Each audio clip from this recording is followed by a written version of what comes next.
Nah, teman-teman semuanya, bisa nggak kita jadi pemenang di masa-masa krisis?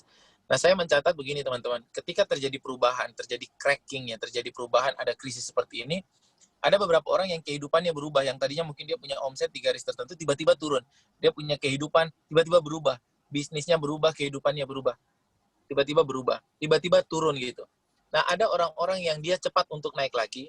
Jadi, recovery itu ada yang kurvanya seperti huruf U, ada yang seperti huruf V, ada yang recovery kehidupan personalnya itu seperti huruf W, W, ada yang seperti logo Nike, dan logo Nike ini yang paling banyak. Artinya logo Nike itu artinya dia recovery-nya pas turun, terus kemudian naik lagi, itu lama, panjang itu ekornya.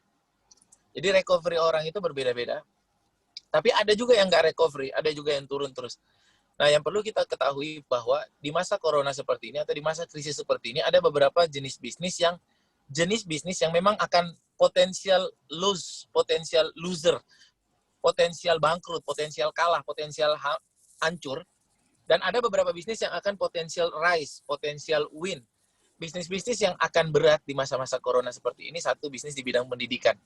Jadi kalau ada teman-teman yang punya bisnis pendidikan, ya, pendidikan formal, seperti jualan buku, atau jualan alat peraga, bimbingan belajar, itu bisa dipastikan akan tutup sampai tahun depan. Dia tidak akan punya omset, padahal dia membutuhkan biaya setiap hari untuk kehidupan dan operasional. Yang kedua, bisnis di properti. Apalagi properti yang menggunakan dana bank untuk pembiayaan. Pertumbuhan ekonomi kita sekarang minus 5%. Ya, agak mending sih dibandingkan Singapura sampai minus 40%. Kita 5%, tapi itu membuat tight money. Jadi polisinya adalah di bank nggak punya uang sekarang dan nggak berani untuk mengeluarkan uang.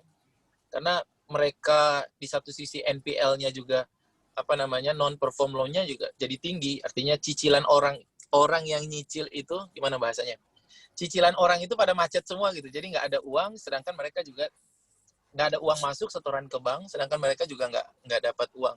Nah, ini pemerintah kemarin beberapa 1-2 minggu lalu kalau nggak salah ngasih kepada BUMN itu ya, kucuran dana untuk dikucurkan. Nah, itu mereka bisa bernafas itu, bank-bank. Artinya kalau ada orang yang jualan properti dan untuk menjual properti itu rumahnya dia harus pakai pembiayaan dari bank, nanti pasti akan susah dalam pencairan itu.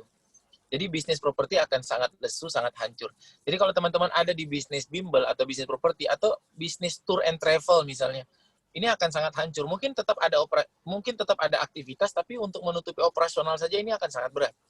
Memang tetap ada omset, tapi untuk bertumbuh itu akan sangat berat.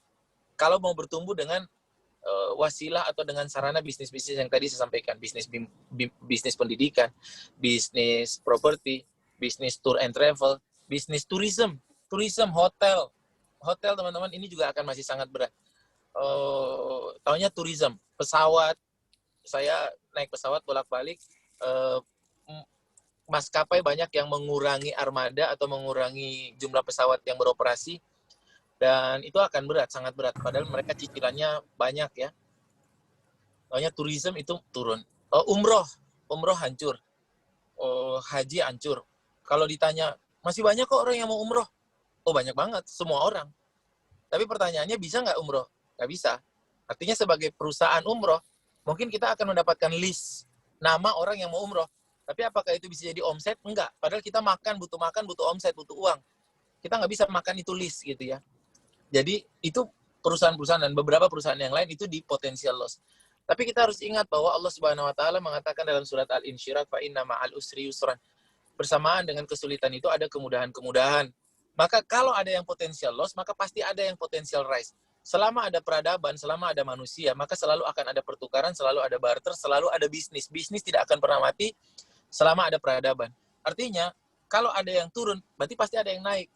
Bisnis-bisnis yang naik, bisnis-bisnis yang berhubungan dengan personal health, bisnis-bisnis yang berhubungan dengan pengolahan makanan atau delivery, makanan-makanan yang bisa diolah atau makanan-makanan yang bisa dikirim.